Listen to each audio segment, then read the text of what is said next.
네, 여러분 안녕하세요. 반갑습니다. 한 주간 동안 어떻게 지내셨습니까? 오늘 또 교회개척과 복음전도 두 번째 시간이 되었습니다.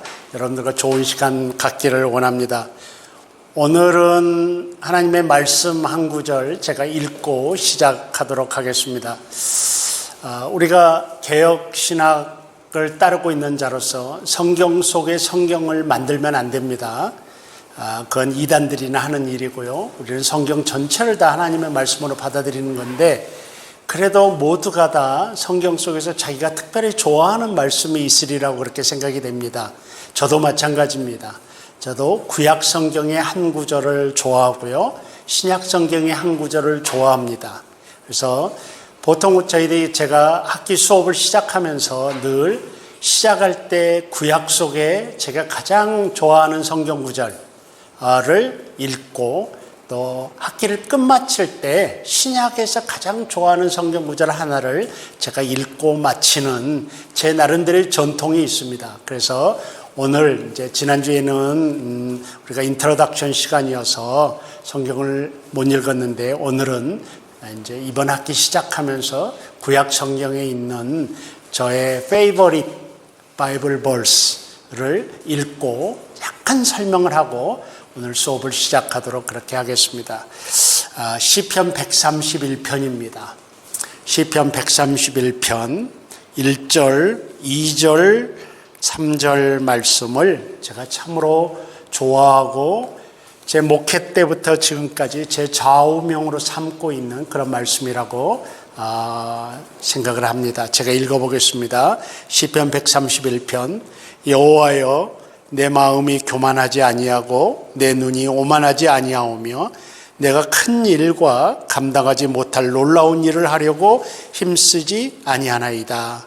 실로 내가 내 영혼으로 고요하고 평온하게 하기를 젖된 아이가 그의 어머니 품에 있음 같게 하였나니 내 영혼이 젖된 아이와 같도다.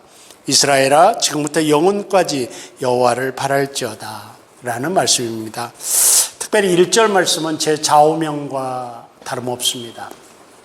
사실 제가 미국에서 교회 개척을 했었습니다. 정말 교회 개척을 하고 교회가 잘 됐죠. 잘 되었다라고 이렇게 말하고 싶습니다. 하나님의 은혜 가운데서 잘 성장했는데 한 3년 되니까요, 제 바닥이 미천이 났습니다. 여러분들 이런 말을 이해할 수 있을지 모르겠습니다. 제가 목사인데 한 3년 하고 나니까 제가 가지고 있는 게 다 털렸습니다. 그래서 그때 이제 소위 말해서 비법을 찾기 시작했죠. 제가 비법을 찾기 시작했습니다. 그때 여러분 수업 시간에 이제 앞으로 종종 이야기하게 될지도 모르겠지만, 제가 생각하기에 하나님의 뜻대로 이제 교회 개척을 했다고 생각되지만, 나중에 생각해 보니까 그때 제 비전이 뭔지 아십니까? 비전은 더 빨리, 더 크게 였습니다. 더 빨리, 더 크게, 더 많이. 그러니까 지독히, 지금 생각하면 지독히 세속적인 그런 비전이었는데, 당시에는 그게 하나님의 비전으로 위장되어 있었습니다. 그래서 교회가 세상 말로 잘 되는데도 불구하고 계속해서 내 마음속에 찾아오는 게 더 빨리, 더 크게, 더 많이 라는 그런 것이었죠. 그래서 과시하고 싶은 그런 마음이 있었던 것으로 판단이 됩니다. 그런데 한 3년 지나니까요, 그걸 이제 더 이상 어떻게 할 수 있는 게 없던 거예요. 그래서 제가 이제는 어떡하나, 소위 말해서 비법을 찾기 시작했는데, 그때 기독교 잡지 가운데 LA 쪽에서, 저희 집에서 LA까지 가기에는 비행기를 한 4시간 정도 타고 가야 되는데, LA 쪽에서 교회 성장 세미나가 하나 있는 거예요. 그래서 그 광고지를 딱 보면서 됐다, 이거면 뭔가 되겠다라고 생각을 했었습니다. 그래서 거기에 등록하고 그 세미나에 참석을 했죠. 그리고 끝나고 돌아오면서 됐다, 이거면은 내가 배운 이거면은 더 빨리, 더 크게, 더 많이를 이룰 수 있겠다. 아주 그냥 가슴 뿌듯하게 비행기를 탔습니다. 집으로 돌아오는 비행기를 탔죠.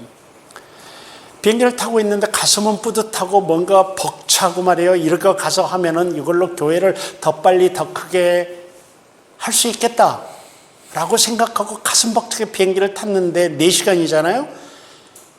비행기 안에서 뭐 할 일이 별로 없는 거예요. 그런데 목사랍시고 이렇게 표현하겠습니다. 목사랍시고 그러면 성경이나 읽자라고 딱 생각을 했습니다.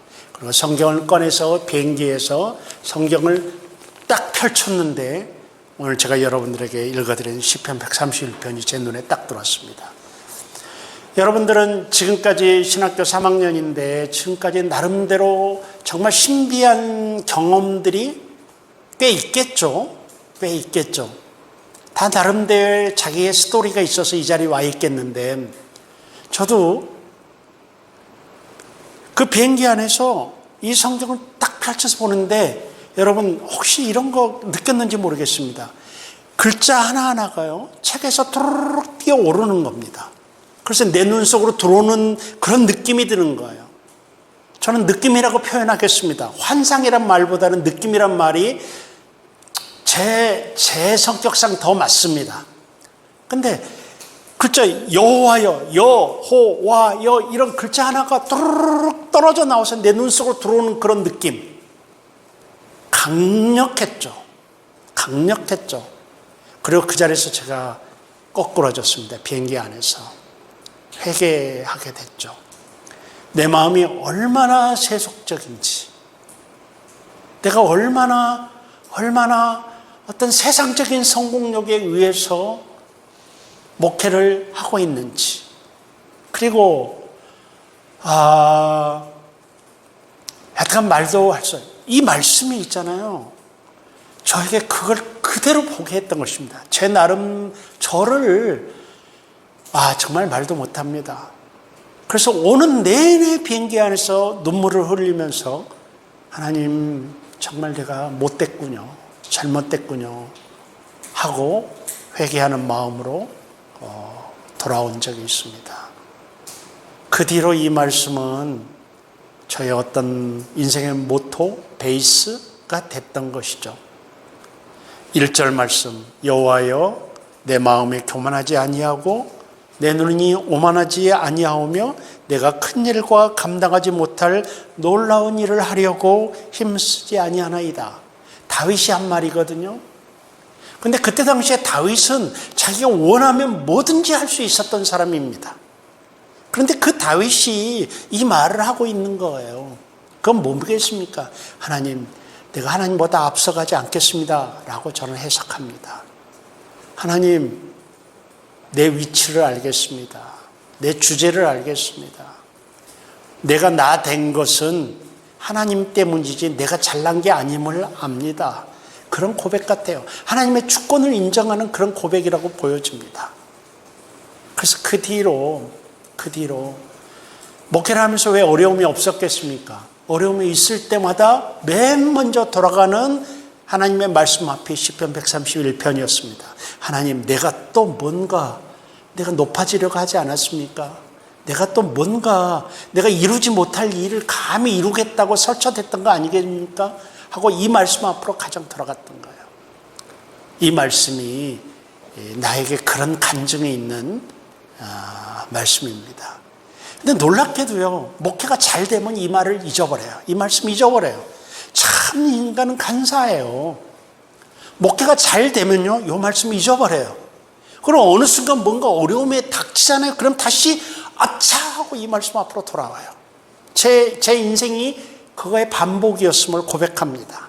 목회가 이 말씀 앞으로 돌아왔다 떨어졌다 돌아왔다 떨어졌다 했던 그 반복이었음을 제가 고백하는데, 오늘 제가 여러분들에게 저의 이 짧은 스토리를 말씀드리는 이유는, 글쎄요, 제가 조금 앞서갔을 뿐이지 여러분도 저와 똑같은 길을 걸어갈 거라는 생각이 듭니다.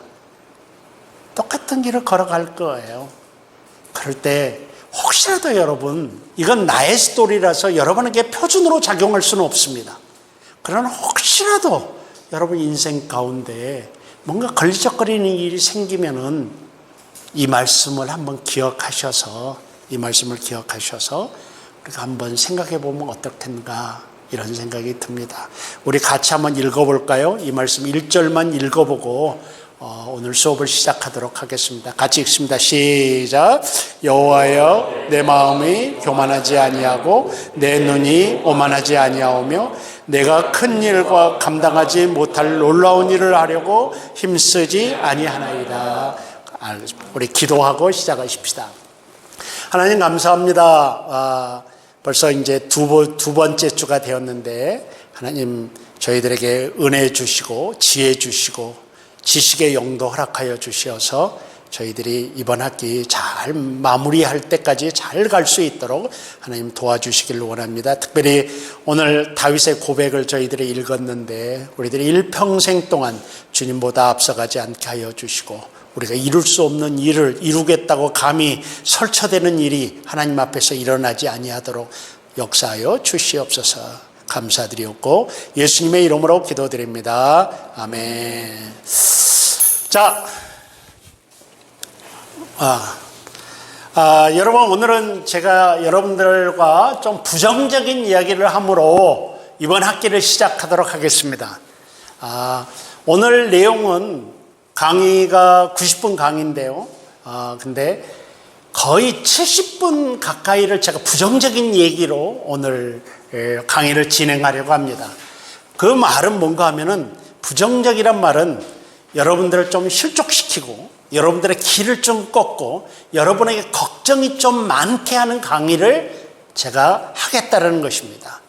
근데 물론 부정적인 얘기하고 여러분의 그 걱정하게 만들고 함으로 끝나버린다고 하면 강의의 의미는 없습니다. 이 땅에 많은 인기 있는 강의들이 부정적인 요소로 비평하고 끝나버리는 것을 제가 보게 됩니다. 여러분, 비평은 누구나 쉽습니다. 비평은 들으면 다 시원하게 합니다. 그러나 정작 중요한 것은 그 비평 뒤에 so what? 그럼 뭡니까? 어떻게 해야 됩니까? 입니다. 그래서 저는 오늘 시간이 되는 대로 앞에 여러분 부정적인 얘기를 쫙 좀 하고 그 다음에 뒤에 가서 그러면 대안이 뭐냐 했을 때 그 대안이 교회 개척이다 라고 지금 끌고 가려고 합니다. 제가 여러 작전을 다 보여주고 지금 시작하겠습니다. 그러니까 우리가 지금 이 강의를 시작하면서 두 번째 강의를 시작하면서 저는 우리 한국 교회가 직면한 상황에 대해서 8가지를 이야기하려고 합니다. 우리가 지금 어떤 생태계에 있는지 한국 교회가 특별히 교회 개척과 관련하여 어떤 상황에 직면해 있는지 8가지 측면을 이야기하고요. 그리고 마지막에 가서 그러면 이 부정적인 측면에 이 생태계에 대한 대안이 뭐냐라고 했을 때 교회 개척이다 라고 말하려고 지금 이 강의 계획을 짜왔습니다.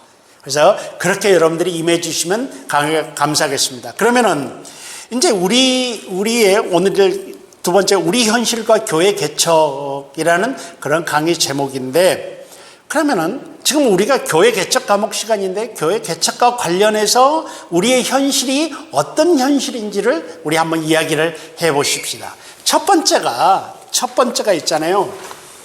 첫 번째를 갑자기라는 말을 쓰고 싶습니다. 여러분 교재에 대충 의미가 갑자기 교회 개척으로 나갑니다.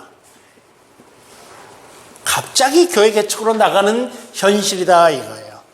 여러분 지난주에 내가 이야기를 드린 것 같은데 여러분 현장에 있는 교회 개척자들이 있죠. 현장에 있는 교회 개척자들의 제가 가지고 있는 통계에 의하면 교회 개척자들의 90%가 교회 개척에 대해서 생각해보지 않았던 사람들입니다. 놀랍죠? 90%가 교회 개척에 대해서 생각해보지 않은 사람들이라고 할 수 있습니다. 근데 어떤 이유로든 갑자기 교회 개척으로 나가는 거예요. 이 말인즉슨 여러분들 중에서도 교회 개척에 대해서 한 번도 생각하지 않을 수 있습니다. 그리고 부목사 때까지도 생각 안 할 수도 있습니다. 그러나 어느 날 갑자기 그 90% 안에 여러분이 낄 확률이 80%가 넘습니다. 그래서 여러분 교회 개척을 남의 일로 생각하면 되지 않습니다. 물론 교회 개척을 하지 않을 분도 계시겠지만 현장에 교회 개척 하시는 분들의 90%가 여러분 때나 부목사 때 교회 개척을 하겠다고 맘먹었던 적이 없었던 분들입니다. 그런데 어떤 경우든 어떤 형편에 의해서 교회 개척으로 나가게 된 것입니다. 이건 여러분의 이야기가 될 가능성이 매우 짙습니다. 갑자기 교회 개척으로 나갑니다. 그럼 왜 갑자기 교회 개척으로 나가느냐? 이유가 있습니다. 첫째는 있잖아요. 목사 과잉 공급입니다. 목사 과잉 공급. 둘째는 불공정한 청빙 절차입니다. 이런 것들을 좀 자세히 설명했으면 좋겠지만 이거 가지고 한 시간을 다 쓸 수 없기 때문에 제목만 여러분들에게 알려드립니다. 현 시점에서만 보면은 목사가 과잉 공급입니다. 근데 10년 이후에는 상황이 좀 달라질 것입니다. 저는 그렇게 확신해요. 10년 이후에는, 그리고 한 15년쯤 지나게 되면은 우리 교단도 목사 부족 현상에 직면하게 될 것이라고 저는 확신합니다. 혹시 그런 데 관심이 있으면요, 제가 쓴 논문 한번 뒤져보십시오. 총회에서 의뢰를 받아서 쓴 논문이 있거든요. 목사 수요와 공급 측면의 것을 분석해 놓은 게 있거든요. 근데 10년에서 15년 후면은 우리 교단도 목사 부족 현상이 되겠지만 현 시점에서 보면은 목사 과잉 공급이 되고 있습니다. 우리 보게 되면요, 현재 우리 교단의 목사 수가 19,101명입니다. 목사 교단 수가. 그러니까 액티브 패스터라고 그래요. 현직 목사, 은퇴한 목사 빼고 현직 목사가 현재 19,101명입니다. 101명이고요. 그리고 이 중에서 담임 목사가 1486명, 부목사, 기관 목사가 7,387명, 무임 목사가 1,228명입니다.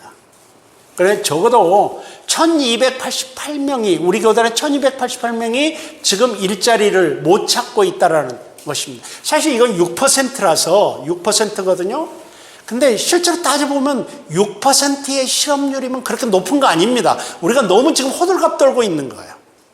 사실은 그렇습니다. 6%의 실업률은 그렇게 높지 않은 편이에요. 근데 문제는 뭐냐? 내가 가고 싶은 담임 목사 자리가 없다라는 거죠. 그러니까 마치 우리가 굉장히, 근데 있잖아요. 5년, 지금 제가 교수 생활한 지가 10년이 됐는데 10년 전 그때만 봐도요, 어마어마하게 목사가 갈 데가 없었습니다. 근데 10년 사이에 요만큼밖에 안 돼요. 6%밖에 안 돼요. 무임 목사가 지금. 그리고 어디든지 부목사든지 일은 다 하고 있다라는 얘기예요. 근데 자기가 가고 싶은 교회, 자기가 가고 싶은 담임 목사, 자기가 하고 싶은 사역 자리가 없다는 것이지 실제로 일들은 다 하고 있습니다. 6%가 무임 목사고, 이 무임 목사 안에는 의도적으로 자기가 사역을 안 하는 목사도 포함되어 있습니다. 그러니까 벌써 이만큼으로 줄어든 거예요. 목사 자리가 없는 게. 10년 전만 해도 어마어마했습니다. 그때는 정말 갈 데가 없었죠. 목사가 남아 돌아갔죠.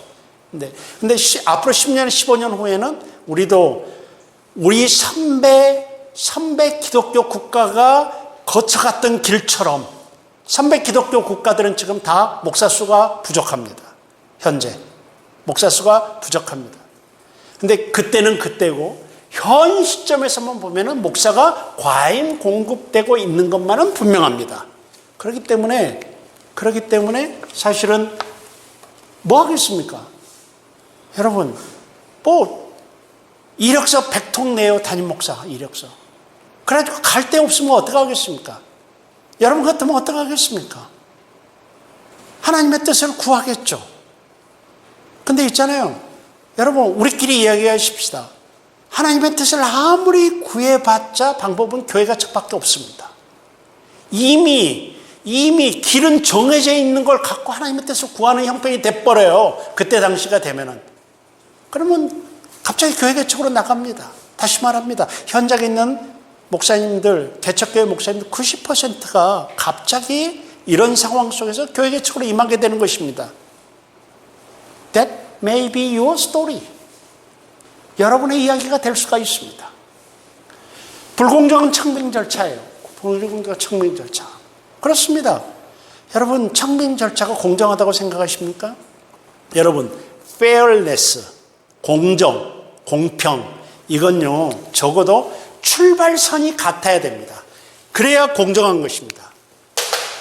출발선이 같아야 됩니다. 그러나 결승선은 다를 수 있습니다. 결승선은 개인의 능력차가 있으니까.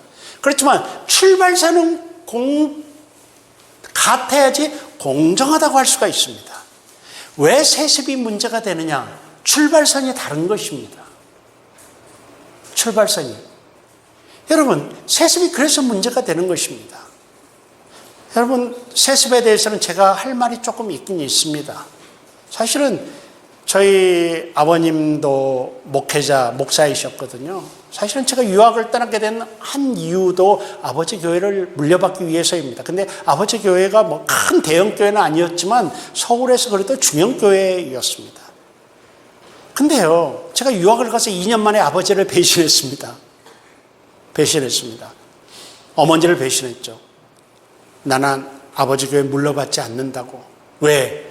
이걸 알아요. 제가 정직하게 말하면 그때 당시 왜 내가 내 동기보다 20년 먼저 출발해야 되지? 이게 저에게 걸렸습니다. 정말 크게 걸렸습니다. 내가 왜 내 동기들보다 20년 먼저 출발해야 되느냐 이거지. 여러분, 지금은 조금 생각이 달라졌는데 조금 현실적이 됐어요, 제가. 그런데 그때 당시만 해도 30대 초반인데 의기가 막 넘쳤거든요. 내가 왜 내 동기들, 그래서 아버지 어머니를 배신했습니다. 그러니까 저희 어머니는 그 뒤에 있잖아요. 몇 달 동안 나한테 전화도 안 했습니다. 서운해가지고. 물론 그것 때문에 저 생고생했습니다. 그래서 교회에서 오는 지원 같은 걸 다 끊어야 됐으니까. 그래서 정말 고생 많이 했습니다. 경제적으로. 근데 요즘에 뭐라고 하시는지 아십니까? 그때 너 잘했다. 그때 잘했다. 그때는요, 1990년대 중반인데 그때는 세습이라는 개념이 별로 없었습니다. 오히려 그때는 아버지 목사가 아들 목사 만들어가지고 교회에 넘겨주면 자랑거리였습니다. 그런 문화 속에서 오늘같이 세습이 부정적이 아니었습니다. 그때는 자랑거리였는데 그런 것 속에서 제 마음속에 찾아온 게 출발선은 같아야 된다라고 생각했던 것입니다. 그래서 저는 세습에 대해서 할 말은 있습니다. 그래서 세습에 대해서 비판 잘 안 하지만 그래도 출발은 같아야 된다는 거예요. 그러니까 청빙 절차에 있어서 벌써 세습은 불공정한 거예요. 근데 여러분, 왜 혈연 세습만 생각하십니까? 혈연의 세습은 굉장히 여러분들이 비판하면서 영향력의 세습, 이건 서로 가지려고 합니다. 뭐겠습니까? 유명한 목사님 추천사 하나로, 유명한 목사님의 어떤 커넥션 하나로 어디에 담임 목사로 가고, 큰 교회 부목사 해가지고 큰 교회 후광 있고 담임 목사로 가고. 여러분, 엄밀하게 이야기하면요, 이것도 다 세습에, 영향력의 세습에 들어갑니다. 영향력의 세습에. 물론 이 땅에 살면서 추천이라는 것은 어쩔 수 없이 있을 수밖에 없습니다. 추천이라는 것은. 근데 그 추천이 오용되고 남용되어 가지고 사실은 이 출발선상을 동일하게 만들지 않는 불공정한 경우를 가져오는 경우가 얼마나 많이 있습니까? 다음, 그래서 이 불공정 청빙 절차예요. 여러분, 제가 알아보니까 병풍 역할이라는 말을 제가 들었어요. 병풍 역할이 뭔지 아십니까? 뭔가 하면요, 이미 교회에서 다 정해놓고 형식 갖추기 위해서 몇 사람 불러다가 설교시키는 거예요. 이걸 병풍 역할이라고 하더라고요. 참 이러고 있는 모습들이. 그러니까 막 이런 이야기를 하면 한도 끝도 없이 제가 할 수 있는데, 다시 원점으로 돌아가서 결국은 갑자기 교회 개척으로 나가는데 주요한 이유가 뭔가 하면 목사의 과잉거고, 현 시점에서 목사의 과잉거고, 두 번째가 불공정한 청빙 절차, 이런 것들로 인해서 수많은 젊은 목사들이 자괴감을 느끼고 실망을 하고 정말 방황을 하고 이렇게 되고, 결국은 갈 데 없으니까 마지막으로 택하는 것이 무엇인가 하면은 뭐겠습니까? 목사 돼서 목사 안수 받았는데 가서 노동을 하겠습니까? 뭘 하겠습니까? 그러다 보니까 교회 개척으로 나가는 것입니다. 갑자기 교회 개척으로 나가니 어떻게 되겠습니까? 실패할 확률이 대단히 높습니다. 대단히 높습니다. 예. 자, 첫 번째 상황이 갑자기 교회 개척으로 내몰리는 현실이다 이겁니다. 다음 두 번째 상황이 뭔가 하면은 교회 개척 성공률이 낮다는 것입니다. 교회 개척 성공률이 낮다는 것이 두 번째 현실입니다. 여러분, 개척교회 생존율, 교회를 개척하면 생존율이 얼마나 될 것 같습니까? 여러분, 저는 어렸을 때요, 교회가 없어진다는 생각은 해본 적이 없이 큰 사람입니다. 하나님의 교회가 어떻게 없어져? 하나님이 살아계시는데 하나님의 교회가 어떻게 없어져? 어떻게 죽어? 정말 상상도 못했던 일인데 내가 신학교에 딱 입문해서 딱 보니까 교회가 없어져요. 죽어요. 교회가 개척했다고 다 생존하는 게 아니에요. 그럼 생존율이 얼마입니까? 어떤 책에서는 250개 중에 하나가 살아남는다고 매우 과장되어 있습니다. 매우 과장되어 있습니다. 근데 나라의 통계나 보게 되면은 25%입니다. 객관적으로 25%. 4개 중에 하나가 살아남습니다, 지금. 물론 4개 중에 하나만 살아남는다고 해서 그러면 교회가 개척할 필요가 없다라는 걸 말하는 거 아닙니다. 교회가 없어지는 것과 실패하는 것과 교회가 계속해서 개척되어야 하는 건 다른 영역입니다. 다르게 봐야 됩니다.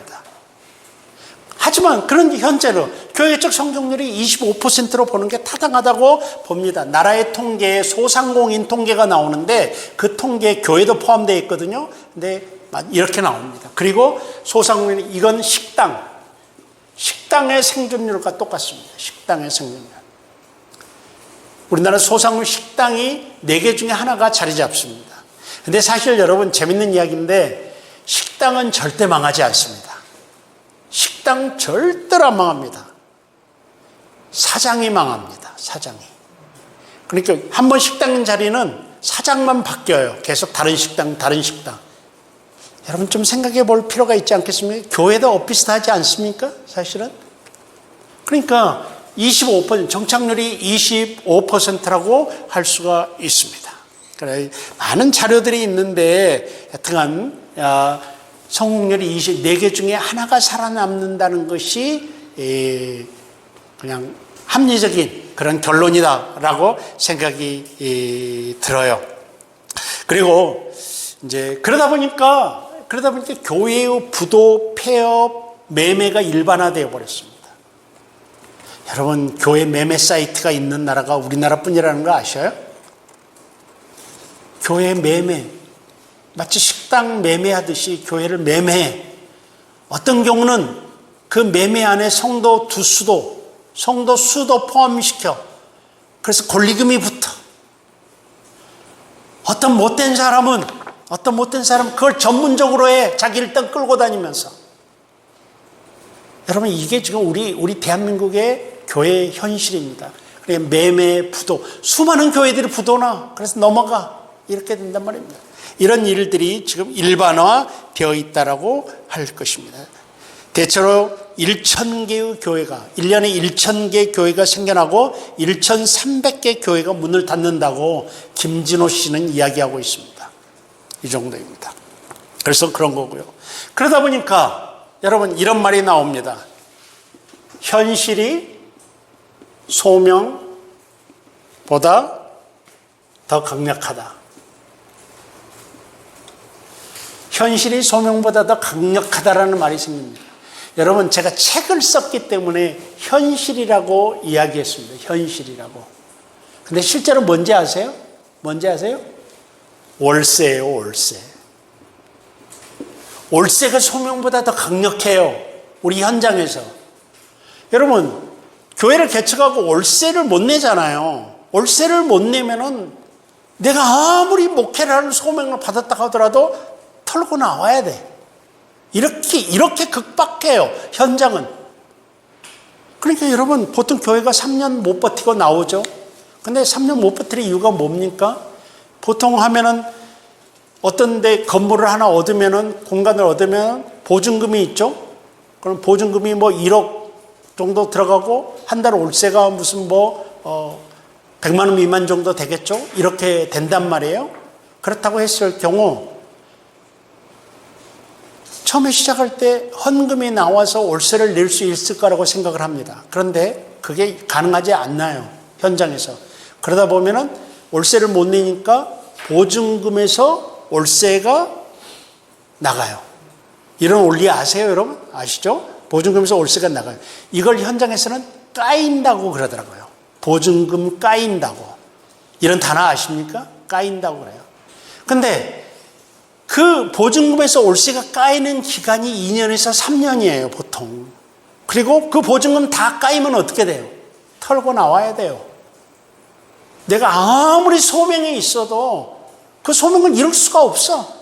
나오는 거예요. 그래서 현장에서 나온 말이 월세가 현실이 소명보다 더 강하다라는 이 말이 나오게 된 것입니다. 그래서 현장에 자조적인 목소리들이 많은데요.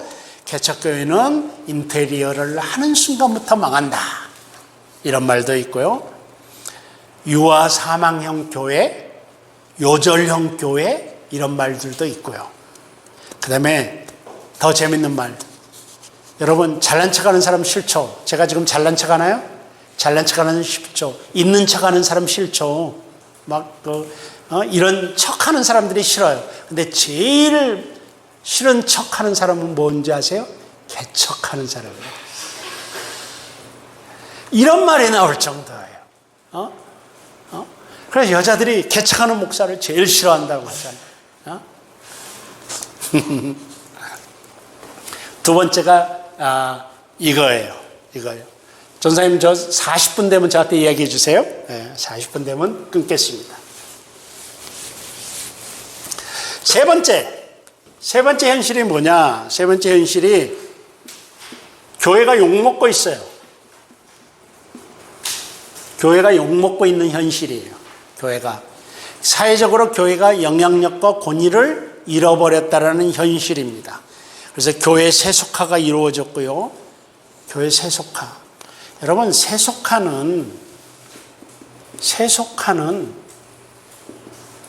우리 교회들이 경계해야 될 건데 그런데 이 성공주의, 부흥주의, 그다음에 대형주의,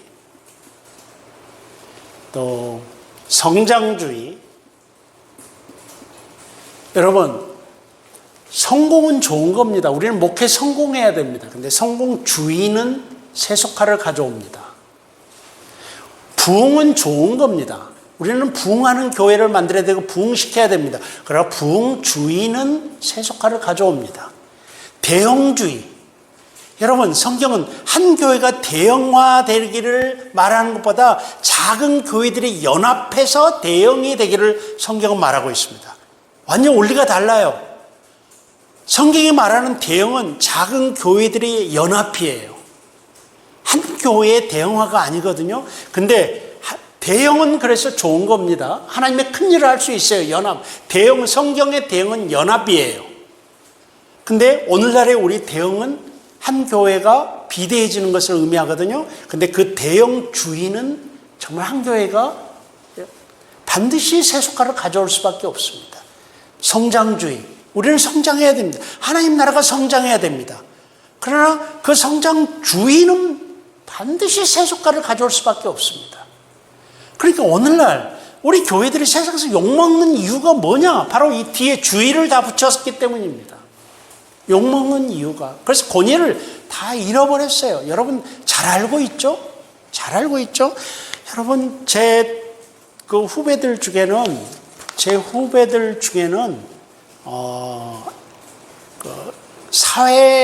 사회사업 사역.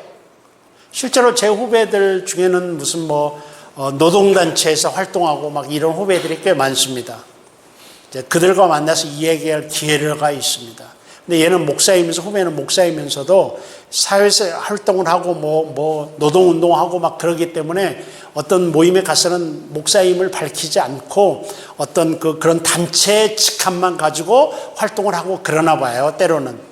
그러면 그 친구들, 한 친구 이야기를 해보면은 그 친구 어느 모임에 갔대요. 그러니까 몇몇 그 사회에서 활동하는 대표들이 쭉 모여서 같이 이야기를 하면서 휴식 시간에 서로 담소를 나누는데 잘 아는 사이들이에요. 자기는 목사인지 모르고 자기는 그 활동단체 대표로만 알고 하는데, 김 사장, 이번엔 며느리 본대. 좋아요. 며느리 본다는 거야. 축하할 일이구만. 그래. 어떤 며느리야? 그래서 아주 좋은 며느리야. 근데 교회 다닌다구만. 옆에서 하는 문사. 아이고, 김 사장 망했네. 여러분, 세상이 지금 우리를 그렇게 보고 있는 겁니다. 우리는 있잖아요. 여러분이나 나나 우리들은 교회 안에만 있습니다, 지금. 우리는 성도들이 쌓여져 있어요. 내 주변에는 전부 다 집사님, 권사님들 뿐이야. 장로님들 뿐이야. 그러니까 온 세상이 무슨 신앙적인 것 같고 온 세상이 다 예수 믿는 것 같지만 여러분, 지금 세상은 교회를 그렇게 보고 있습니다. 오죽하면 뭐라고 그러죠? 개독교라고 그러나? 그런 말을 하지 않겠습니까? 오죽하면 목사를 목사라고 하겠습니까? 이게 지금 난리가 아니거든요. 교회가 지금 욕먹고 있는 현실입니다. 책을 좀 여러분 읽어보시면서, 그러다 보니까 여러분, 여기서 교세가 약화되고 있어요, 지금. 교세가 약화되어 있어요. 여러분, 우리가 짓지 않습니까? 19.7%입니다. 19.7%의 복음화율이라고 말할 수 있습니다. 이게 있잖아요. 2015년 통계입니다. 2015년 통계. 근데 10년마다 한 번씩 해요. 나라에서 돈 들여서. 그러니까 10년, 1995년, 2005년, 2015년, 이제 2025년에 또 한 번 할 거예요. 그러니까 그 통계가 나라에서 정부에서 돈 들여서 하는 공식적인 통계거든요. 그러니까 10년마다 하는 건데 그 통계가 새로 나오기 전까지는 그전 통계를 써요. 그러니까 지금은 2015년 통계가 표준 통계예요. 근데 19.7%예요. 기독교가. 근데 그러면은 10명 중에 2명도 교회를 다니지 않아요. 우리 사회에는 지금. 이거 정확합니다. 본인들이 다 체크받는 거니까. 우리 주위에는 기독교인이 쌓였어요. 왜? 우리는 교회 안에서 살기 때문에. 그런데 실제로 이 나라의 형편은 어떠냐? 가서 보면은 길거리에 10명 만나면 그 중에 2명, 19.7이니까 2명도 안 돼. 교회를 다니고 있는 그런 형편이에요, 지금. 얼마나 지금 비신자의 나라입니까? 그런데 놀랍게도요, 이 19.7%가 대한민국의 제1종교가 됐어요. 기독교가 지금 제1종교예요. 근데 이 안에 허수가 들었어요. 이 안에 있잖아요. 이 안에 200만의 이단, 100만의 교회 밖 성도가 있어요. 가나안 교인들이. 300만의 허수가 이 안에 들어가 있어요. 그리고 이 300만이라는 숫자는요, 기독교인들이라고 말하는 사람은 30%야. 그런데 실제로 우리들은 보죠. 교회가 지금 큰 교회 부흥한다고 그러지만 다 침체되는데 통계는 19.7%로 1종교가 19.7도 작은데 이게 1종교가 됐다는 것은 우리가 이해할 수 없었어요. 처음에 이 통계가 나왔을 때. 전문가들이 분석을 했죠. 왜 지금 실제로는 현장에서는 교인 수들이 줄고 있는데 통계는 이렇게 나올까? 그래서 제1종교가 됐을까? 했을 때 나온 연구의 결과가 200만의 이단도 자기네들도 기독교인으로 집어넣고 교회 밖 성도들, 가나안 성도들 100만인데 어떤 통계는 200만이라고까지 합니다. 근데 이들도 기독교인 속에 좀 실제로 전체 기독교인에서 300만을 빼게 되면요 16% 정도 됩니다. 정통적인 교회 다니는 기독교인은 16% 정도 됩니다. 그러니까 감소하고 있는 거예요. 지금 감소하고 있다라고 할 수가 있을 것입니다. 그래서 지금 제가 이제 세 가지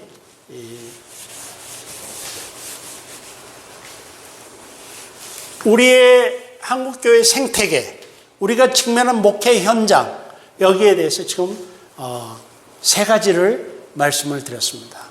여기서 잠깐 끊고요. 여기서 수업을 잠깐 끊고 계속해서 네 번째부터 또 이야기를 하도록 하겠습니다. 예.